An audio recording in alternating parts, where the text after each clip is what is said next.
Muito obrigado, muito obrigado. Vamos dar início à gravação do 14º vídeo da série Solucionando Problemas da Vida. O assunto hoje é educação. Acho que é a primeira vez que eu gravo esse assunto. Não porque não considere importante. Creio que seja mais importante do que questões materiais, prosperidade, cura de doença. Apesar de ter um departamento de educadores na Seitonoye do Brasil, o pessoal não dá o seu devido valor, né? No meu conceito, devia dar mais valor, mais atenção. Enfim, se quiser melhorar o mundo, a humanidade, tem que ter educação. Não há como mudar o mundo sem educação. O assunto é educação para libertar o gênio. A educação da criança começa pela educação do adulto. O que é educar? O que é ensinar? Né? Ensinar, existe educação para formar gênio. Criança problema é pais problemas. Thomas Edison foi o autêntico self-made man. Viveu entre 1841 e 1931, nos seus quase 90 anos, né? Patenteou 2.332 patentes. E inventou. A invenção mais conhecida é da lâmpada elétrica, usada até pouco tempo era usado. Foi inventor do fonógrafo, que é o princípio da gravação e reprodução do som. Tudo que é disco, vídeo, tudo que é de gravação segue os princípios criados por Thomas Edison. O cinetógrafo, né, que é a máquina de filmar, também foi inventado por ele. E por questão de dias, ele não foi o inventor do telefone. Todo mundo conhece telefone, inventor como o Graham Bell, mas só foi questão de dias realmente. Graham Bell patenteou alguns dias antes de Thomas Edison. Mas Thomas Edison contribuiu grandemente para telefone, o aparelho, o sistema de reprodução do som daqueles aparelhos de telefone. Até hoje é o mesmo princípio que ele inventou e patenteou. Apesar de toda essa genialidade, ele só pôde frequentar 3 meses na escola primária porque foi praticamente expulso. O professor na época disse que, elegantemente, né, o garoto é confuso da cabeça, não consegue aprender. Isso para não dizer que é maluco, não tinha condição de estar na escola, etc. A mãe, na verdade, que fez a educação. O fato dele ter sido mandado para casa, não sei se foi, acho que foi bom, no fundo, porque a educação arcaica da época, até hoje, né, teria asfixiado a desmedida vontade de saber do aluno irrequieto. Aí que entra o papel do pai e da mãe. No caso do Thomas Edison, a mãe Nancy foi que, quando chamaram ela para a escola, ela disse: não há nada de errado com o meu filho, a culpa é da escola que o rejeita. E decidiu-se a educá-lo em casa. Comprou livros de história, de ciência, livros de romance, de literatura, enfim, tudo que ela podia fazer, fez para educar o seu filho. O Thomas Edison, criança, lia de tudo, especialmente textos científicos. Além de ler, ele queria experimentar, então praticamente criou um laboratório de química na sua casa. Aos 12 anos, já um pouquinho maior, ele tinha mais necessidade para poder estudar, ter equipamentos para montar o laboratório e foi trabalhar como vendedor ambulante, porque o pai não tinha condição de comprar equipamento para ele. Ele foi trabalhar de ambulante no trem Port Huron, Detroit. Eles moravam na divisa entre Estados Unidos e Canadá. E o trem fazia esse percurso. E daí volta levava 6, 7 horas, até um pouquinho mais. Então praticamente o dia todo ele estava dentro do trem, aproveitava o tempo que sobrava um pouco, estudava, lia. Chegou a montar até com a anuência do chefe do trem, montou um laboratório, mini laboratório, quer dizer, ele montou escondido.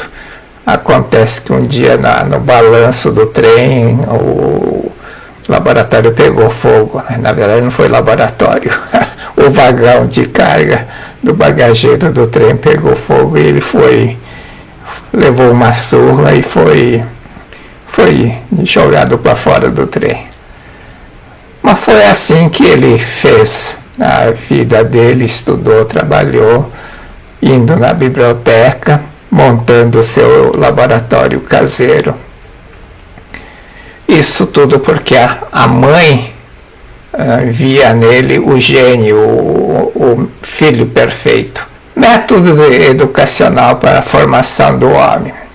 Homem, ser humano, adulto, né? Não criança. Educar a criança na realidade, precisa começar ministrando educação da vida para o adulto. O adulto que tem que ser educado para que possa educar uma criança. Vamos ver o relato do Sr. Toko Matsumoto, ele é morador de Tóquio, para mostrar qual é a relação entre os pais e a criança, a mente de uma criança. O Sr. Toko Matsumoto tinha um filho que tinha problema de fazer xixi na cama à noite. E ele não sabia como corrigir, como curar. E nesse inteirinho ele conheceu a Seiichi Noe, comprou o livro, foi em alguma reunião, e ele, surpreendentemente, quando ele fez isso, o filho parou de fazer xixi. O caso mais impressionante é do Sr. Shoichiro Furutani. O Sr. Shoichiro Furutani era um tipo de um viajante. Ele se hospedou numa pensão também lá em Tóquio. Tinha uma revista da Seiichi Noe, não sei por que cargas d'água. Ele leu o artigo da revista para alguém que devia estar lá na sala antigamente, dona de pensão. A pensão, né, tinha uma lareira, né, não tem lareira. Japão não tem lareira, tem uma coisa chamada kotatsu, que é para esquentar o pé no inverno. E aí as pessoas ficam em torno dessa lareira para se aquecer. E ele deve ter lido algum texto, e a dona da pensão ouviu o que o Shoichiro leu. O surpreendente é que a criança, ela tinha um filho que fazia também xixi na cama, e parou de fazer xixi a partir daquela noite. A mudança da atitude mental da dona da pensão refletiu na criança e curou. Ambos casos acima, né? Os pais não falaram para a criança parar de fazer xixi, apenas fizeram leitura da livro, ouviram palestra e mudaram. O mesmo se sucedeu com a senhora Isohata. Ela era divorciada, um filho morava com o marido e ela tinha uma filha de 6 anos que morava com ela. Quando o marido, o ex-marido, arrumou uma amante, ela ficou muito chateada, triste, porque podia influir na educação do filho. Isso entristeceu muito. Naquele dia em diante, a filha começou a fazer xixi na cama.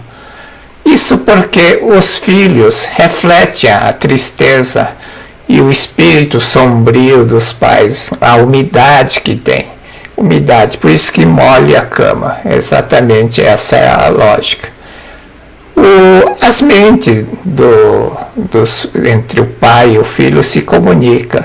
Nós já vimos isso é muito importante, é fundamental ter isso em mente. As mentes se comunicam. Existe aqui o subconsciente, aqui as mentes se comunicam. Por isso que a harmonia entre o marido e a esposa é fundamental para os filhos estarem sadios, saudáveis. Quando o filho fica doente, filho pequeno, né, falando até uns 10 anos, é líquido e certo que existe um problema entre o casal. O filho, a criança não sabe dizer, não sabe expressar, não sabe extravasar aquilo, então usa o corpo para mostrar. E quando o pai ou mãe corrige, a criança corrige. Quando eu vi a primeira vez, eu não acreditava muito nessas coisas. E meu filho estava com tosse. E eu falei, pô, quem sabe, né, vai dar certo, né? Falei, filho, vem cá, né? Eu vou fazer uma coisa. Eu aprendi um truque hoje e vou assoprar tua tosse para longe. E falei, vem aqui, assoprei. Falei, filho, assoprei tua tosse longe e você vai ter curado, não vai ter mais tosse nenhum. Claro, eu também estava agitado, estava em atrito, em conflito. Eu falei, filho, você não tem, depois você tem que falar na cabeceira do filho.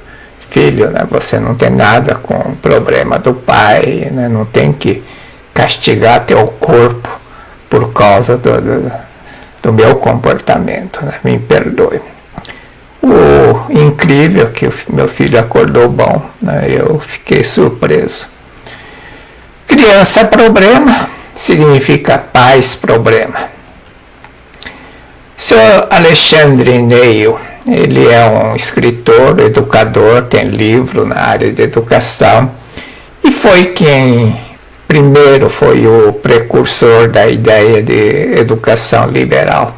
Foi ele que implantou na Inglaterra.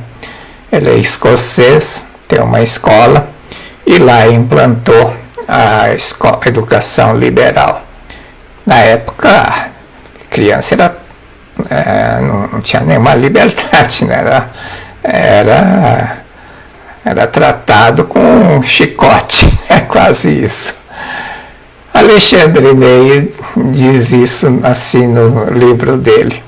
A maior dificuldade para nós educadores ao lidarmos com os pais de crianças problema é o fato de que na maioria dos casos eles se recusam terminantemente, quer dizer, os pais se recusam terminantemente a aceitar a ideia de que o estado psicológico deles influi muito no estado, né, no que acontece na vida dos seus filhos, no corpo, no estudo, no comportamento, etc, etc. A Seichonoye prega a educação da vida, que é a educação para transmitir, despertar a perfeição interior da criança. Não é ensinar, né? Na escola ensina, desenvolve as habilidades mecânicas, motoras, etc, etc. Seichonoye é transmitir, assim como o preletor não ensina, né? Essa é uma questão hoje que o pessoal tem que mudar. Tem muitos preletores que comportam que nem professor, né? Quer dar aula, quer ensinar a verdade. Verdade não se ensina, a verdade transmite. Você tem que ter a verdade dentro de você. Se você não tiver a verdade dentro de você, você não transmite. Ensinar você consegue ensinar, dizer, é assim que funciona, por causa disso. Sedimentar a verdade, acordar a verdade que está dentro da pessoa, você tem que transmitir, do disso para disso. Educação da criança. Pais e professores são muitas vezes responsáveis pela má nota, pelo comportamento da criança, do aluno. Tem um relato bem interessante do Sr. Ogura, que ele é professor primário em Shirosato Mura. Mura que é Vila Shirosato, lá no distrito de Chiba. Chiba é pertinho de Tóquio, seria o município vizinho de Tóquio, tipo Santo André, Guarulhos. Ele, certa feita, ele viu uma professora repreendendo um aluno da sala dele. Que menino mau, né, e apontando os defeitos. E ele ficou penalizado, né, ele sabia da metodologia correta, chamou o aluno, embora que o aluno não fosse seu aluno, ele chamou o aluno e disse: fulano, né, você é um bom menino, você é um menino estudioso, né, bom menino, que sabe comportar, sabe ser amigo, né, das crianças, etc. O surpreendente que aquela criança, que ele nem era professor daquela criança, mostrou uma melhora surpreendente a partir daquele dia. A palavra de confiança e elogio, principalmente vinda de um professor, leva a criança a melhorar. É como se fosse um herói dizendo, né? Você é um bom menino, criança fica bom. A própria professora reconheceu que tinha agido mal e depois pediu desculpa ao seu professor Ogura, né, que ela não devia ter feito aquilo. O caso interessante é do Sr. Niro Hattori. Niro Hattori é quem é o autor da escultura O Anjo da Seichanoye, que ficava lá na porta lá do salão do Harajuku, é a primeira sede da Seichanoye, onde fazia reunião. Tinha o Anjo da Seichanoye. No Brasil tem a réplica, mas a original, a estátua original, estava lá em Harajuku, na primeira sede da Seichanoye. Hoje em dia, hoje não tem mais. Se for lá, não vai ver mais nada. Aliás, não vai ver nada, né, na verdade. É uma praça e tem um tipo de um museu da Seichanoye, que acho que não sei se alguém frequenta, tem ninguém. Bom, ele era um escultor, foi um escultor famoso, premiado, mas quando estava no primário, ele foi repreendido pela professora. A professora pediu que fizesse um modelo e pediu que fizesse aquele desenho. Quando o Sr. Hattori apresentou o desenho, a professora deu uma bronca dizendo que ele tinha copiado, tinha colocado o papel em cima e feito os traços. De tão perfeito que ele fez. E era um verdadeiro gênio, né? Ninguém consegue fazer isso. Imagina ver um desenho, fazer exatamente na mesma proporção, da mesma curva, no mesmo lugar, mas como se tivesse tirado uma cópia. E ele levou uma bronca e a partir daquele momento ele nunca mais desenhou. O gênio artístico dele foi desviado para o lado da escultura, mas podia simplesmente estagnado, né? Ele mudou, mas aquele fato podia ter mudado, acabado com a vida artística dele. O que é educar? Educar não é entulhar de conhecimento de fora para dentro. Educar é ajudar a desenvolver os dons, os talentos naturais da criança. Educar consiste em tirar de dentro, tem que ajudar a tirar. A criança não sabe ainda, o educador, o pai, mãe, principalmente, que está próximo, tem que ajudar a extrair aquele dom, aquele talento de dentro da criança. É desenvolver a potencialidade infinita do ser humano. Todo ser humano nasce com um potencial infinito. Mãe de 7 de uma pessoa não é fixo, ou seja, não nasce com capacidade fixa, uma quantidade de inteligência, habilidade ou ela é desenvolvida ao longo do ano e começa na infância, quando é criança. Esse é o papel do educador. É fazer brotar as boas qualidades usando o poder da palavra. Como? Como usar o poder da palavra? Basta conhecer as 5 necessidades do ser humano e usar isso como suporte, como base. Quais são as 5 necessidades? Ser útil, ser livre, ser amado, ser reconhecido, ser elogiado. Todo ser humano quer sentir útil, quer ser livre, quer sentir amado, quer ser reconhecido e ser elogiado. A criança, a forma é usar o elogio, porque ao elogiar, você reconhece a criança, faz sentir amado. Reconhecer, as pessoas acham que tem que dar prêmio, dar uma bala, um doce. Isso não é reconhecer. Claro, é um agrado, mas bala, doce, 2, 3 balas, a criança vai dizer, não quero mais. Elogio, mostrar as qualidades, mostrar o talento. Falar, olha teu talento, olha como você fez bem. Eu lembro que também com os meus filhos, né? Uma vez um dos filhos meu veio com uma nota baixa. Aí eu tinha lido sobre isso, né? Falei, como é que eu tenho que fazer, né? Pensei bem, falei, olha filho, tudo bem, né? Uma nota baixa uma vez assim, não tem nenhum problema.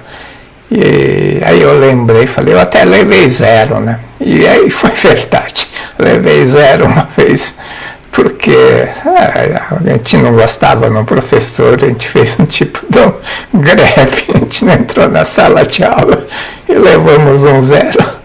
Aí eu contei, ele falou, pai, você levou 0? Sim, levei, mas você não reprovou? Não, que reprovar, estudei. Só estudar um pouco, essas matérias são fáceis, você vai se recuperar. Meu filho, no mês seguinte, melhorou, 100%, veio com ótimas notas, eu nem falei. Aliás, uma coisa que eu nunca fiz para eles, né? Falei, pai, sou um pai relaxado, eu nunca falei para eles estudarem. Aliás, já contei isso, fui um pai ausente. Educação da Seichonoye na prática. Para entender essa educação da Seichonoye na prática, vamos ver como que é feito o método do Sr. Miyabashi. O Sr. Miyabashi é diretor de uma escola primária em Urashima. Os alunos devem desenhar um círculo branco, né? Um círculo só diante de seus nomes, todas as vezes que fazem ou vem alguém praticando boa ação. Seria mais ou menos uma caderneta de elogio, né? Porque anota, mas fazia um círculo. Como tinha um quadro, o nome do aluno, cada aluno tinha seu nome num quadro, e ele mesmo botava um círculo toda vez que via alguma coisa, fazia ou via. Estimulou os alunos a descobrirem fatos positivos sem dar atenção para os fatos negativos. Ver as partes positivas das coisas e fatos e nunca suas partes negativas. Na prática, não adianta saber na teoria, tem que fazer na prática, tem que saber praticar isso. Criou uma ferramenta, uma metodologia, foi isso que fez o seu Miyabashi. Os métodos convencionais, eu chamo o método de fazer fumaça, né? Chamar atenção, aponta você é ruim nisso, você não presta, você é isso, aquilo, para tentar fazer refletir, né? E corrigir o aluno. Esse é o método da fumaça, aponta o problema, mas não aponta a solução. Isso acaba gravando os aspectos negativos na mente da criança ou de qualquer outra pessoa. Aquilo que gravou na mente transforma uma força que pressiona de dentro para se manifestar a qualquer custo. Vira um hábito que quer fazer aquilo acontecer. É uma força. Pessoas de posse que cometem furtos nas lojas é exatamente isso. Ter um hábito mental errado. Isso que faz essa crença, alguma coisa que gravou. Esta força é que constitui o eu falso, o falso eu, o eu da ilusão. É uma força, a crença, né, quando se manifesta, ela se manifesta de um formato como falso eu. Como implantar o mindset de crescimento? Mindset de crescimento na criança, né? Mindset de crescimento é a crença de que a capacidade do ser humano pode ser desenvolvida pelo esforço, pelo treinamento, pela dedicação. Quando a pessoa sabe disso, ele estuda com mais vontade. Muitas crianças pensam, eu sou burro, eu nasci com uma quantidade fixa de inteligência. Isso por culpa dos pais, dos professores, que muitas vezes até dizem diretamente, você é burro, você nasceu burro. E a pessoa a criança coloca na cabeça, eu nasci burro, eu nasci com menos inteligência do que os outros. O que fazer para implantar o mindset do crescimento? Né? Isso é fundamental para sucesso profissional, sucesso, ter prosperidade empresarial, ter negócio, fazer prosperar nos seus negócios, etc, etc. Acreditar no crescimento, que se você esforçar, se você dedicar, se você treinar, se você estudar, você desenvolve, encontra a solução, desenvolve a capacidade. E de fato quanto mais você acumula conhecimento pelo esforço, mais capacidade, mais horizontes você abre. É como subir num degrau na escada, já falei sobre o assunto, você enxerga um passo além. É assim que acontece o desenvolvimento também, a iluminação dentro da Seichoné. Você faz pelo esforço, você tem essa capacidade, você já é um ser iluminado. Essa crença é que faz você estudar, ler, reler. É isso, sem isso você não consegue. As pessoas normais, tem as exceções, não estou falando de exceção. É fazer isso, persistência, dedicação, é ser mais do que resiliente. Resiliente é aquele que resiste. Você tem que ser mais do que resiliente. Fazer disso, essa dificuldade que você tem, uma oportunidade para melhorar como ser humano. O que fazer? Basta acumular somente boas imagens na mente, como fez o senhor, o diretor da escola primária. Quando fizer isso, o Dr. Masaru Taniguchi diz que a pessoa passa a ser conduzida de modo natural para o lado do bem, da manifestação da capacidade infinita. E é bem verdade, naturalmente vai encontrando as soluções sem forçar. Mas primeiro tem que ter uma dedicação, um esforço inicial. É como dar arranque no carro, né? Hoje nem não tem mais arranque no carro, mas você tinha que fazer força, não girar a manivela. Como funciona o subconsciente? O subconsciente é como se fosse um videotape. Videotape é aquilo que grava e pode ser repassado várias vezes.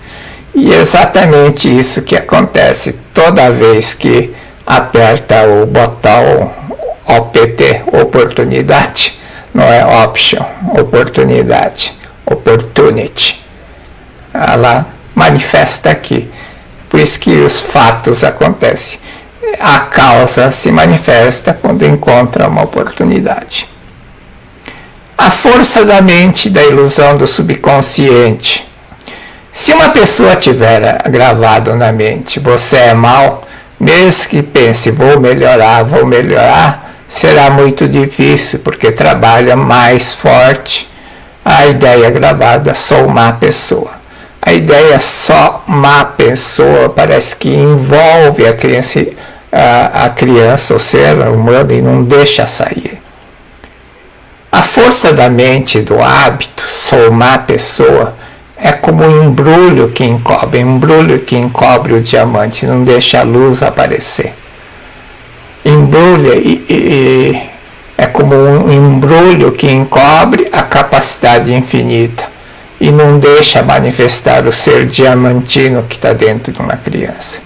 Quando você incute na cabeça da criança a ideia de que ela é uma criança má, uma criança burra, uma criança fraca, ela cria uma capa e envolve o ser diamantino, o Filho de Deus, e não deixa mais sair. Esse é o grande problema, é o X da questão, a causa do porquê de uma criança não desenvolver.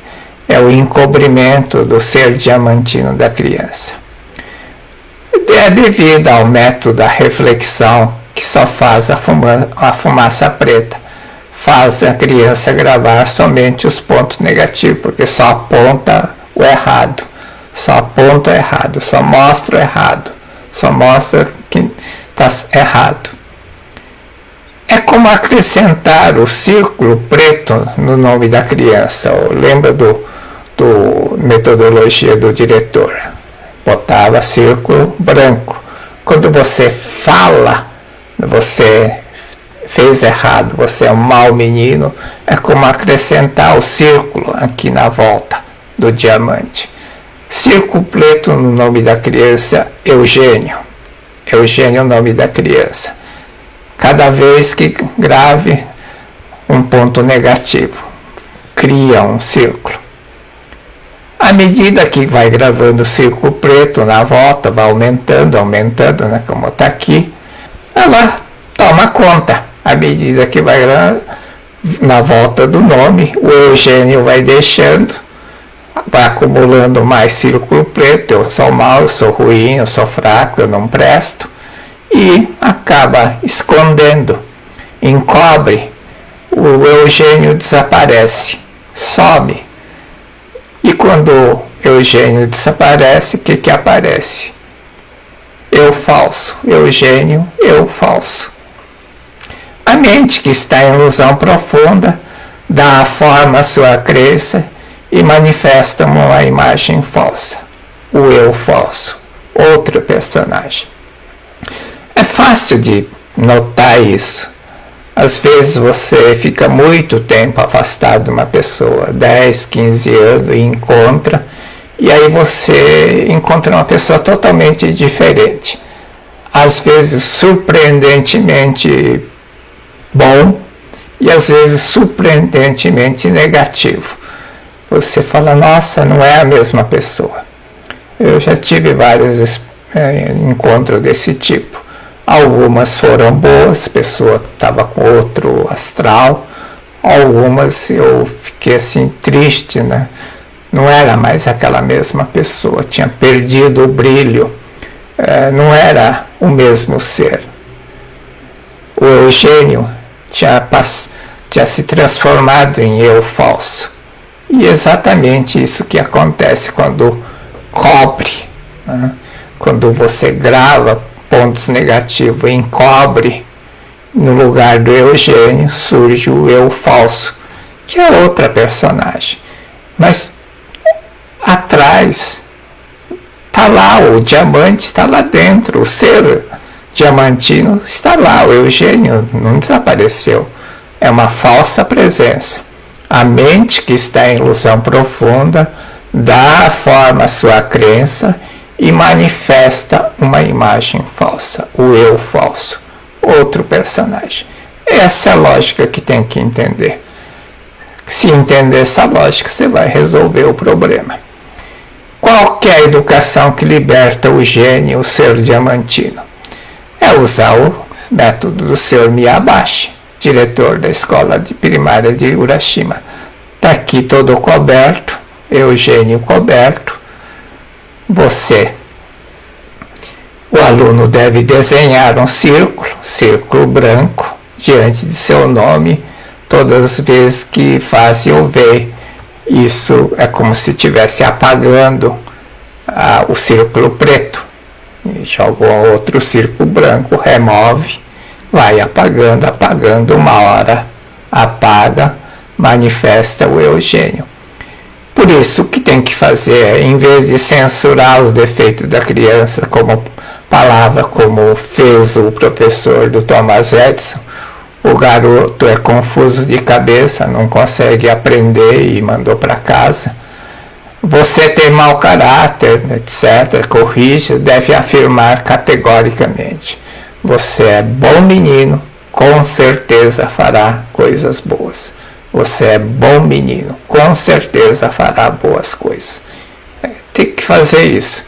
A criança gosta de ser útil, você tem que fazer, dá uma pequena tarefa, mostra que é útil e depois elogia. Essa é a forma. Tem pais que, quando a criança quer fazer, ajudar, fala, vai embora, sai daqui, está me atrapalhando. Isso é a pior coisa que um pai pode fazer. Quando a criança vier, se for realmente inoportuno, né, diga ao pai, agora você não pode me ajudar o que o pai está fazendo, né? Você está, sei lá, você está em home office trabalhando, a criança não pode fazer nada, né? Mas tem que dizer. Mas você está, sei lá, numa cozinha, cozinhando, a criança quer te ajudar, dá uma faca de cozinha que não corta, não machuca, dá uma tarefa fácil para descascar uma coisa qualquer bem fácil, cortar, mesmo que não corte direito, não tem problema, você tem que fazer a criança sentir útil. Essa é a forma de extrair a qualidade. Mesmo que a ilusão se desmorone, isso é uma coisa muito importante.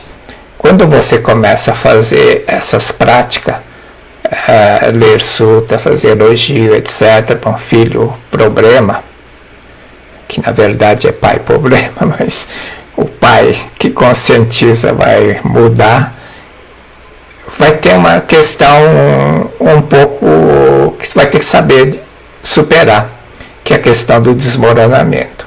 Mesmo que a ilusão se desmorone, teu eu verdadeiro não desmorona. Mesmo que a ilusão sofra, o eu verdadeiro não sofre. É o que está na terceira sutra. Sendo baixo o edifício da tua ilusão, pequeno é o distúrbio. Sendo alto o edifício de uma ilusão, grande é o distúrbio. Contudo, não temas o distúrbio. O que desmorona é a ilusão e não teu eu. Mesmo que a ilusão desmorone, o teu eu não desmorona. Mesmo que a ilusão se desmorone. Então, tem muitos pai, mãe que ficam apavorados. Né? Já vi isso. Falam, em vez de melhorar, meu filho piorou. Não é que piorou. Está desmoronando. Tem que ser firme. Tem que ser coragem. Tem que enfrentar aquilo. Muitos pais não enfrentam e abandonam, né? Em vez de melhorar, piorou. Escuto muito isso, né? Eu fiz aquilo que me ensinaram, que disseram para fazer e tudo deu errado. Não deu tudo errado. Sujeira, ilusão é uma capa que te encobre, tem que sair. A hora que o edifício desmorona, faz muito barulho, faz muito estrago, faz muita sujeira. Tem que manter a fé. É difícil? Mas tem que manter. É a forma, a natureza está te permitindo, está te dando uma grande chance de você limpar a sujeira. A hora que acaba a limpeza, você vai organizar a vida, a criança vai melhorar. Tem uma situação em que a criança estava com 40 graus de febre, a mãe pediu uma orientação para o Dr. Masaru Taniguchi, a febre subiu, a mãe apavorada foi atrás dele e falou, Dr. Masaru Taniguchi, você não pode ficar do lado da criança, deixa a criança no andar de cima e você está proibido de subir. Foi assim, a mãe falou, mas eu não posso fazer isso, o senhor é desumano. Ele foi bem assim. Se você quer salvar teu filho, obedeça. A mãe, sem jeito, choramingando, foi para casa e fez isso. Ela ficou no andar de baixo orando. No dia seguinte, a criança estava curada. Por que o método de fumaça não funciona? Porque visa mudar a criança má para criança boa. Não existe criança má, existe criança boa que tem que ser extraído. Como os pais mentalizam uma criança má, eles se tornam prisioneiros dos seus pensamentos. Quanto mais esforça, mais reforça a figura de uma criança má. Conceituar a criança como preguiçosa, rebelde, problemática, burra e devagar, previamente, para depois tentar mudar essa natureza, é um trabalho desgastante e inútil. Não vai dar certo. O que tem que fazer? Educação para libertar o gênio. Primeira coisa, desde o início, a criança é boa, meu filho é perfeito, meu filho é saudável.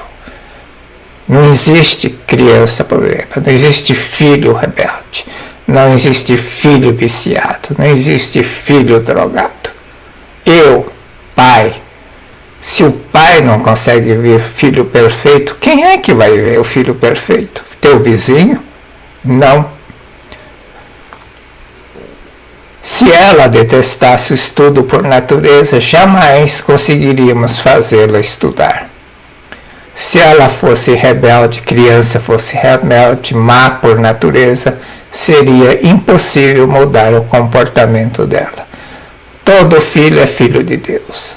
Deus é perfeito, da perfeição não nasce a imperfeição, só pode nascer perfeição. Portanto, o filho é perfeito, saudável e bom. Todo filho é filho de Deus. O grande erro é pensar, é meu filho. Não existe meu filho. Aliás, o casal não pode dizer meu filho, né? Tem que dizer nosso filho. Uma vez um cidadão veio pedir uma orientação e ficou falando meu filho, meu filho, meu filho. Com uma hora eu não aguentei, falou, você fez o teu filho sozinho? Possível ter feito o filho sozinho, né? Meu filho, meu filho, meu filho. Nosso filho é perfeito. Portanto, você tem que afirmar, nós somos filhos de Deus. Perfeito, harmonioso. Falar eu sou filho de Deus é fácil. Falar você é filho de Deus perfeito, um pouquinho mais difícil. Mas se você não conseguir falar, nós somos filhos de Deus, você não aprendeu a verdade, não está praticando a verdade. Você está praticando eu sou filho de Deus, o ego, eu sou. Muito fácil falar eu sou filho de Deus. Tem que ser capaz de dizer nós somos filhos de Deus. Principalmente membro da família, teu filho, tua mulher, tua família. Nós somos perfeitos. Se você não consegue expressar isso de alma, de coração, você não está praticando a verdade. Pensa que está praticando a verdade. Dizer eu sou filho de Deus é muito fácil. Uma época eu pensava que era filho de evolução do macaco. Quando eu falava que era filho de Deus, eu falei, que legal. Bom, vamos ver se tem alguma pergunta. Não. Fabiane, tenho enfrentado dificuldade para ensinar minha filha agora que as aulas são virtuais. Ela não quer estudar de jeito nenhum. Elogia a criança. Encontre uma forma de elogiar. Peça para fazer pequena coisa para te ajudar, enfim. Tenta extrair o talento, o gênio da criança. Toda criança é saudável, é inteligente, é capaz. Se não consegue ser, é culpa dos pais.